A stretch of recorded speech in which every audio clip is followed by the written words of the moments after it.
السلام علیکم ورحمۃ اللہ تعالی وبرکاتہ۔ قرآن و حدیث کی روشنی میں استاد گرامی نے بڑی اچھی گفتگو فرمائی۔ اللہ تعالی ہم سب کو ان باتوں پر عمل کرنے کی توفیق رفیق عطا فرمائے۔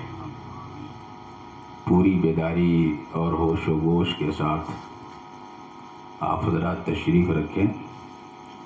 ابھی ایک اور پرمغز خطاب حضور مفتی صاحب قبلہ کی زبانی آپ کو سماعت کرنا ہے۔ حضور کی آمد سے قبل میں نعت شریف کے چند اشعار کے لیے حاضر ہوں۔ ایک بار محبت و عقیدت کے ساتھ بارگاہ رسول اکرم صلی اللہ تعالی علیہ وسلم میں درود و سلام کا نذرانہ پیش کر لیں اور پڑھیں اللہم صلی علی سیدنا مولانا محمد بارک وسلم صلاۃ و سلام علیک یا رسول اللہ صلاۃ و سلام علیک یا حبیب اللہ صلی اللہ تعالی علیہ وسلم۔ کلام الامام امام الکلام کے چند اشعار حاضر ہیں، سماعت فرمائیں۔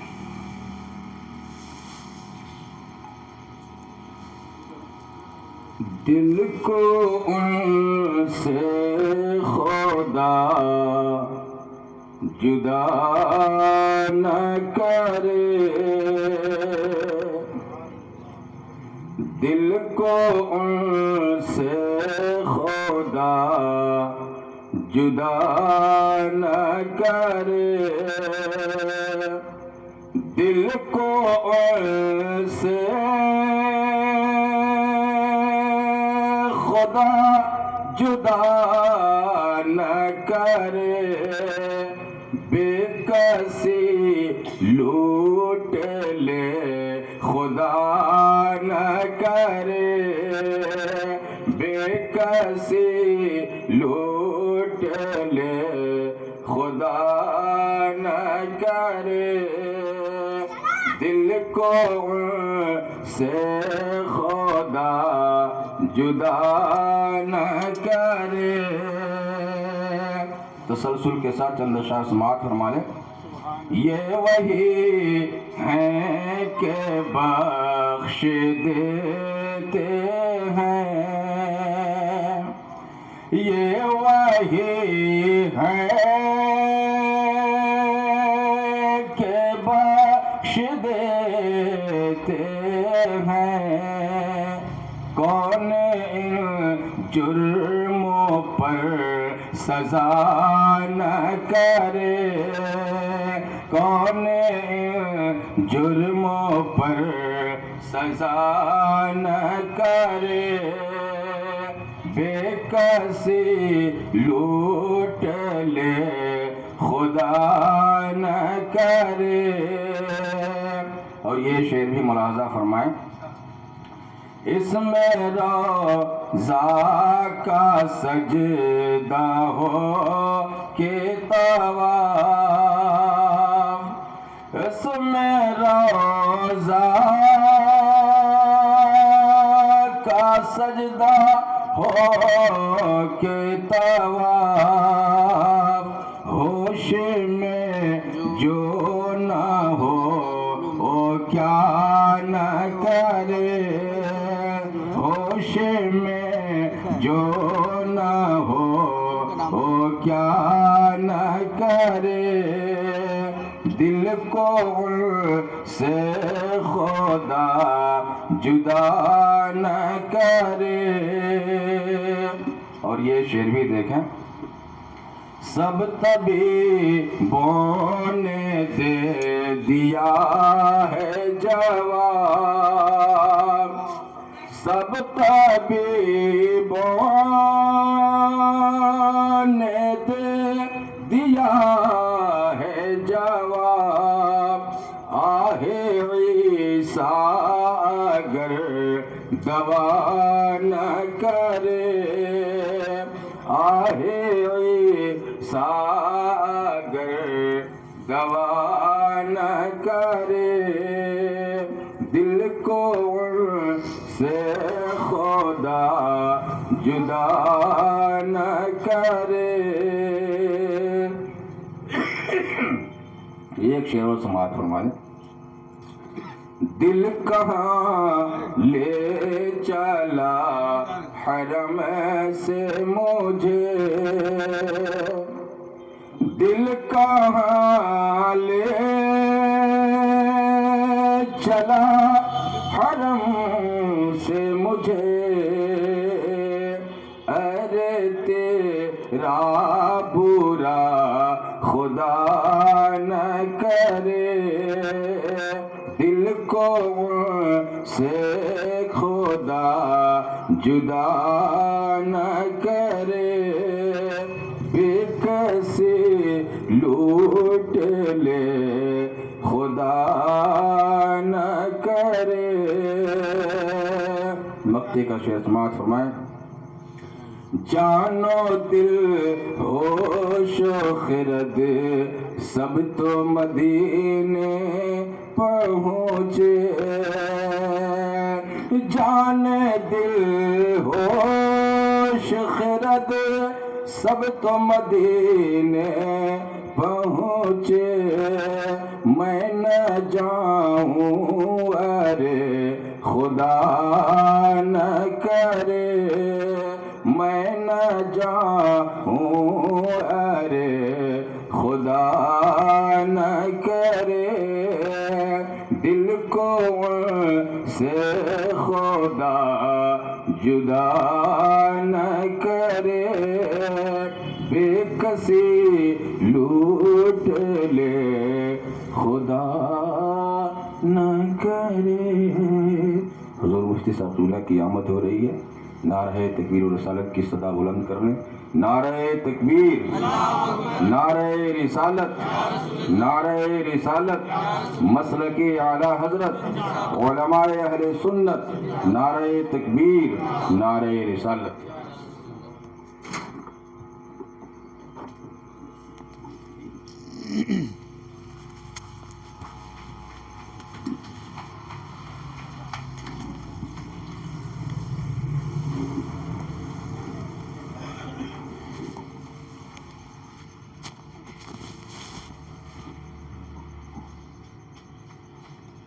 السلام علیکم ورحمۃ اللہ وبرکاتہ۔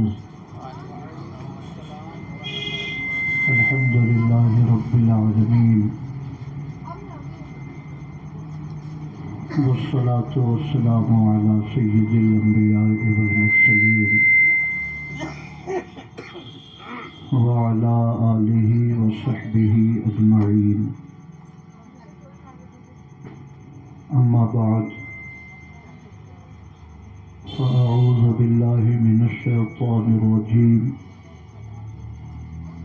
بسم اللہ الرحمن الرحیم،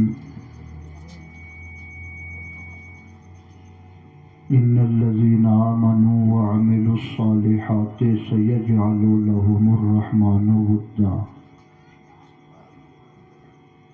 آمنت باللہ صدق اللہ مولانا العظیم، وصدق رسولہ النبی الامین الکریم۔ سب لوگ محبت کے ساتھ درود پاک پیش کریں۔ اللہم صلی علی سیدنا و مولانا محمد معدن الجود والکرم، وعلی آلہ وصحبہ وبارک وسلم، صلاۃ و سلام علیک یا رسول اللہ۔ رفیقان گرامی، آج کی یہ مجلس جناب شاکر حسین صاحب مرحوم کی صاحبزادی کے عقد مسنون کے موقع پہ منعقد کی گئی ہے۔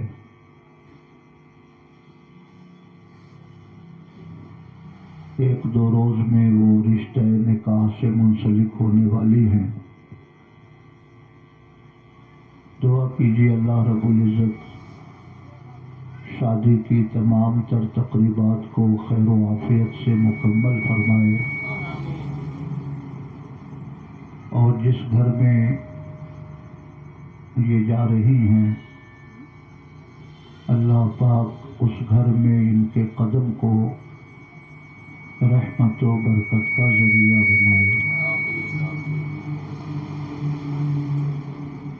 درود پاک پڑھیں۔ اللہم صلی علی سیدنا و مولانا محمد معدن الجود والکرم وعلی آلہ وصحبہ وبارک وسلم، صلاۃ و سلاما علیک یا رسول اللہ وبارک وسلم۔ رفیقان گرامی،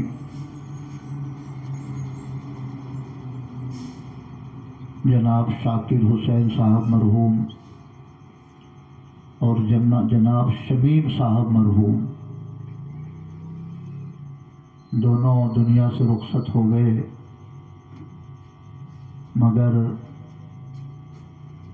دونوں بھائی حضور نصیر ملت سے بڑی گہری محبت رکھتے تھے اور دارالعلوم قادریہ نوریہ کی ہر ممکن مدد کرتے تھے۔ جس زمانے میں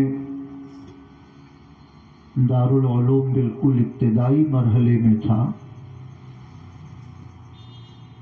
2-4 کمرے صرف بنے ہوئے تھے، شمیم بھائی شکتی نگر میں ڈیوٹی کرتے تھے۔ حضور نصیر ملت کو اپنے گھر بلاتے، بہت عمدہ قسم کا کھانا بنواتے، اکثر بریانی بنواتے تھے۔ آس پاس کالونی میں جتنے مسلم تھے سب کو دعوت دیتے تھے، حضور نصیر ملت سے سب کو ملواتے تھے۔ دارالعلوم قادریہ نوریہ کی ضرورت ان کے سامنے رکھی جاتی تھی، اور کالونی کے زیادہ تر لوگ اسی دعوت کے بہانے حضور نصیر ملت سے بھی ملتے تھے اور دارالعلوم قادریہ کی بھی مدد کرتے تھے۔ خود 100-200 روپے دے دینا یہ بہت بڑی بات نہیں ہے، مگر کالونی میں 10-20 لوگوں کو بلوانا، ان کے کھانے پینے کا انتظام کرنا اور سب لوگوں کو ادارے کی طرف متوجہ کرنا، یہ بہت بڑی بات ہے۔ میں یہ سمجھتا ہوں کہ زندگی کے اخیر مرحلے تک شمیم بھائی حضور نصیر ملت کے دامن کرم سے جڑے رہے۔ شاکر صاحب ہمیشہ محبت کا اظہار کرتے رہے۔ اللہ پاک آخرت میں انہیں ضرور اس محبت کا صلہ عطا فرمائے گا، اور میں دعا کرتا ہوں کہ اللہ پاک ان بھائیوں کی قبروں پر اپنی رحمتوں کی بارشیں نازل فرمائے۔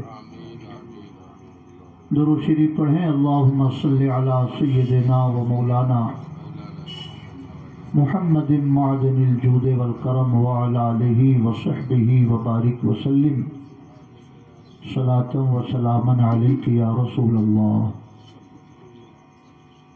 حضور نصیر ملت کی برکت ہے کہ اس علاقے میں دین کی روشنی بھی پھیلی اور لوگ دین سے قریب بھی ہوئے۔ آپ سمجھ سکتے ہیں کہ کسی زمانے میں 2 روپے مدرسے کی مدد کے طور پر دینے والوں کی تعداد بہت کم تھی، اور آج قادریہ گرلز کالج کا بجٹ 50 لاکھ روپے کا ہے۔ دارالعلوم قادریہ نوریہ کا بجٹ بھی 50 لاکھ کے اوپر ہے۔ تو یہ پچھڑا ہوا علاقہ 1 کروڑ روپے اس ادارے کی مدد کر رہا ہے سالانہ۔ یہ بہت بڑا انقلاب ہے، اور اس انقلاب کی اس انقلاب کا صحرا حضور نصیر ملت کے سر ہے۔ بہت کچھ بدلا اس علاقے میں۔ پہلے ربیع الاول شریف کا جلوس نہیں نکلتا تھا، بگھاڑوں سے ہم لوگ 25-30 لڑکوں کو لے کر آتے تھے، سائیکل پر مائک باندھ لیتے تھے،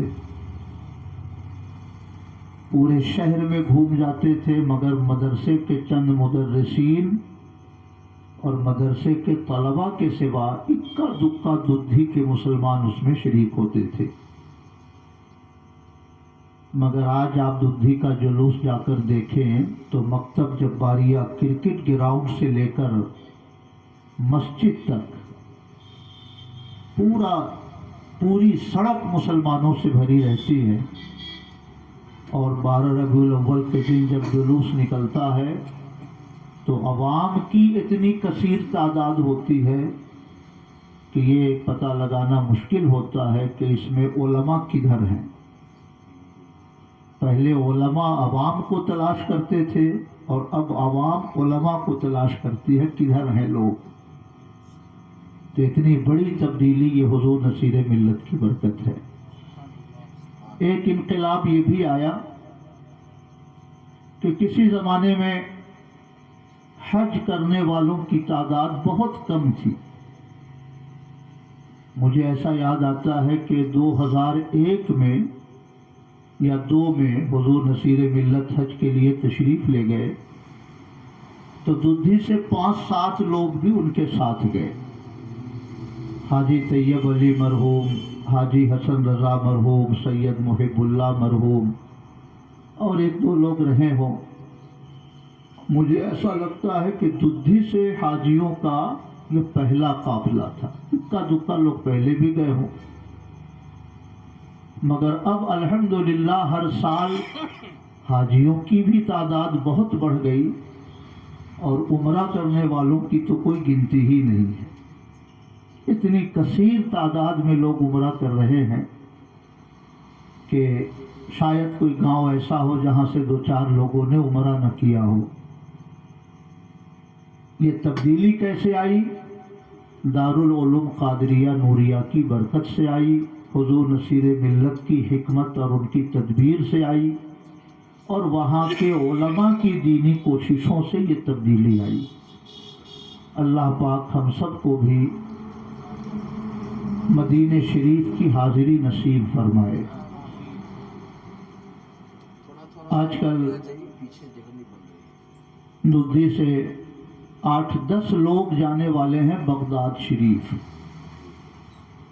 20 تاریخ کو ہی انہیں روانہ ہونا تھا، مگر فلائٹ کا ڈیٹ آگے بڑھ گیا۔ 27 کی شام کو 10 لوگ تقریباً بغداد شریف جائیں گے، پھر وہاں سے مکہ مکرمہ جائیں گے، پھر وہاں سے مدینہ شریف جائیں گے۔ 27 مارچ کو واپسی ہوگی۔ تقریباً 25 دن کا یہ سفر ہے۔ تو پیسے والے لوگ جاتے ہیں، یہ تو کوئی تعجب کی بات نہیں ہوتی، مگر کوئی عالم دین جائیں، معمولی آمدنی والے لوگ جائیں تو یہ صرف اللہ کے کرم سے جاتے ہیں، پیسوں کے زور سے نہیں جاتے۔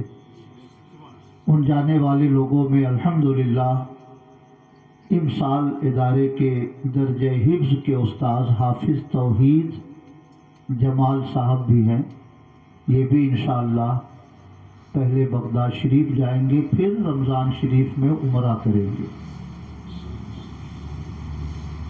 عمرہ کرنا ہر زمانے میں باعث برکت ہے، مگر رمضان شریف میں اگر عمرہ کی دولت ملے تو رمضان شریف کا عمرہ یہ حج کے برابر ہوتا ہے۔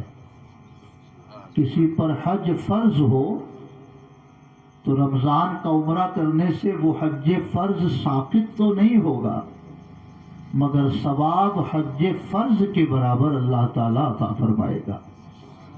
اور یہ بخاری شریف کی حدیث ہے، حضور اکرم صلی اللہ تعالی علیہ وسلم نے 2 حج فرمائے۔ آخری حج جو حضور نے فرمایا سن 11 ہجری میں یا سن 10 ہجری میں تو اعلان عام فرمایا کہ جسے حج کے لیے چلنا ہو اعلان کر دو وہ چلے. چونکہ حضور اکرم صلی اللہ تعالی علیہ وسلم نے یہ محسوس فرما لیا تھا کہ یہ میری حیات ظاہری کا آخری حج ہے. سرکار کی طرف سے اعلان ہو گیا تو پورا مدینہ حضور کے ساتھ سفر میں روانہ ہوا. اور جانے والوں کی تعداد کتنی تھی؟ حضور نے میدان عرفات میں جبل رحمت پہ کھڑے ہو کر یا اپنی اونٹنی پہ بیٹھ کر جب خطبہ ارشاد فرمایا تو جبل رحمت کے کنارے کنارے 1,24,000 صحابہ کھڑے ہو کر ہمارے آقا کا خطبہ سماعت کر رہے. سبحان اللہ. آج کے زمانے میں 1,24,000 کوئی بڑا معنی نہیں رکھتا، مگر آج سے 1400 سال پہلے یہ بہت بڑی تعداد ہے. اس زمانے کا 1 لاکھ آج کے 1 کروڑ کے برابر ہے. آج تو چھوٹے چھوٹے شہروں میں بڑی آبادی ہوتی ہے، مگر آپ مکے شریف سے مدینہ شریف جائیں تو کئی کلومیٹر 50 کلومیٹر پہ ایک آدھ چھوٹا سا گاؤں نظر آتا ہے. اس زمانے میں 1,24,000 صحابہ کا اکٹھا ہونا یہ انتہائی حیرت انگیز ہے. ذی الحجہ میں حج ہوا، حضور تشریف لائے. محرم، صفر، ربیع الاول 2-2.5 مہینے کے بعد حضور دنیا سے تشریف لے گئے. یہ حضور کا آخری حج تھا. جب حضور مکے سے تشریف لائے تو ایک انصاری خاتون کو دیکھا کہ وہ مدینہ شریف ہی میں ہے. تو حضور نے فرمایا کہ تم نے حج نہیں کیا؟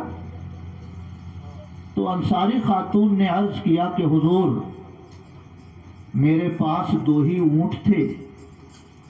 ایک اونٹ پر میرے شوہر اور میرے بیٹے نے آپ کے ساتھ حج کیا. ایک اونٹ تھوڑا کمزور قسم کا ہے جس سے میں باغ کی سینچائی کرتی ہوں، کھجور کے درختوں میں اسی کے ذریعے پانی ڈالتی ہوں. تو حضور وہ سفر کے لائق نہیں تھا، اس لیے میں آپ کے ساتھ حج کی سعادت حاصل نہ کر سکی. تو آقا نے ارشاد فرمایا اب جب رمضان آئے تو عمرہ کر، فَإِنَّ عُمْرَةً فِي رَمْضَانَ تَعْدِلُ حَجَّةً مَعِي. کیونکہ رمضان میں عمرہ کرنا یہ میرے ساتھ حج کرنے کے برابر ہے. سبحان اللہ. یہ بخاری شریف کی حدیث ہے جو قرآن مقدس کے بعد دنیا کی سب سے صحیح ترین کتاب ہے. اس سے 2 باتیں سمجھ میں آئی. عام دنوں کا عمرہ وہ حج کے برابر نہیں، مگر رمضان کا عمرہ یہ حج کے برابر ہے. اور دوسری بات یہ ہے کہ حضور کے ساتھ حج کرنے کے برابر ہے. سبحان اللہ. اس لیے عام دنوں میں اگر 70,000 75,000 روپے ٹور والے لیتے ہیں تو اگر آپ رمضان میں عمرہ کرنے جائیں تو 1.25 لاکھ 1.5 لاکھ روپے لیتے ہیں. کیونکہ جیسے حج کے دنوں میں بھیڑ ہوتی ہے تقریباً اسی قسم کی بھیڑ رمضان شریف میں بھی ہوتی ہے. آج ہوٹل میں جو کمرہ 200 ریال پر ڈے مل جائے گا، رمضان میں اسی کمرے کا کرایہ 500 ریال پر ڈے ہو جاتا ہے. تو اللہ پاک کا بڑا احسان ہے، اس کی بڑی مہربانی ہے کہ اللہ پاک نے یہ سعادت ہمارے حافظ صاحب کو عطا فرمائی. آپ سب دعا کریں کہ اللہ پاک ان کے سفر کو قبول فرمائے. ایک صاحب سے میں نے کہا کہ حافظ صاحب تشریف لے جا رہے ہیں بغداد شریف بھی، مکہ شریف بھی. کہا کتنا پیسہ لیا ٹور والے نے؟ میں نے کہا 2 لاکھ روپے. تو انہوں نے کہا کہ بہت ہمت جٹائی حافظ صاحب نے.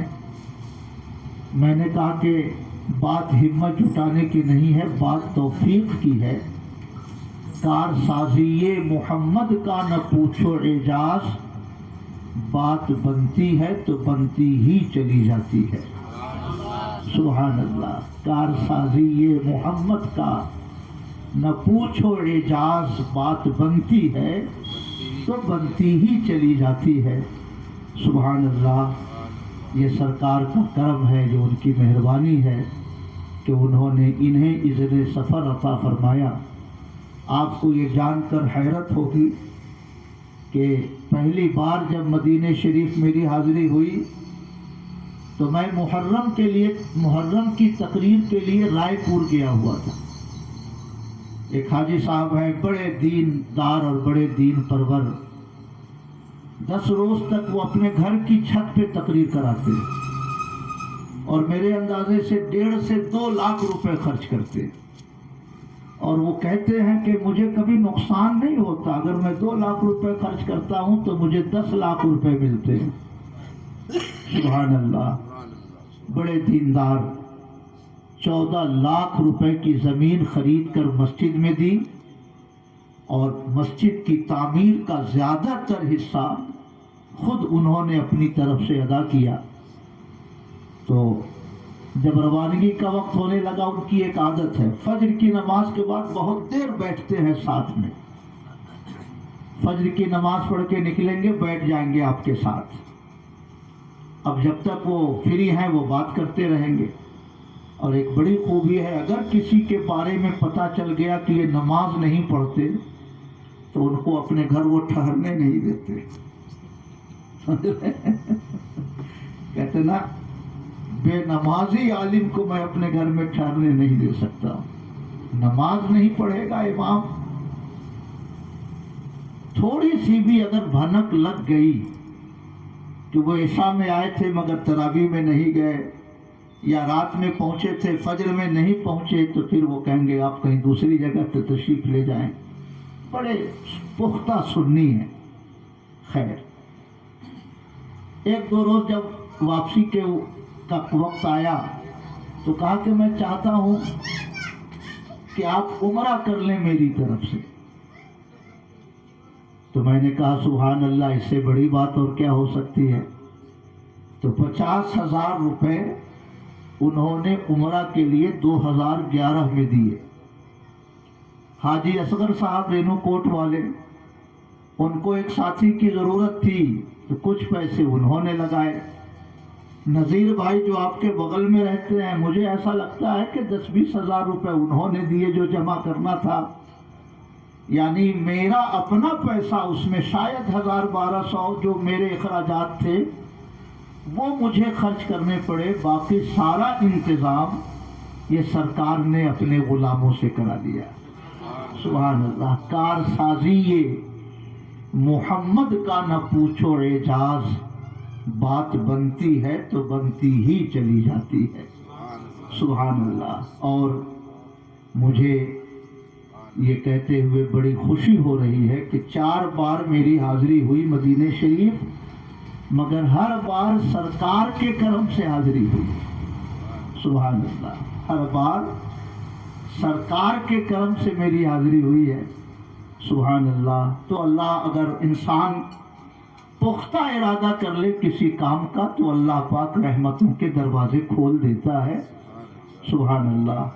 تو میں نے کہا کہ آپ کو حیرت اس پہ نہیں ہونی چاہیے، کئی سال سے وہ پریشان تھے، اور کبھی پاسپورٹ میں رکاوٹ، کبھی پولیس رپورٹ میں رکاوٹ، اللہ تعالیٰ نے راہیں آسان فرما دی، اس لیے وہ تشریف لے جا رہے ہیں۔ خیر، بغداد شریف، مدینہ شریف کی حاضری پر تو آپ حضرات گفتگو سنتے رہتے ہیں، آج تھوڑا سا تذکرہ بغداد شریف کا ہو جائے۔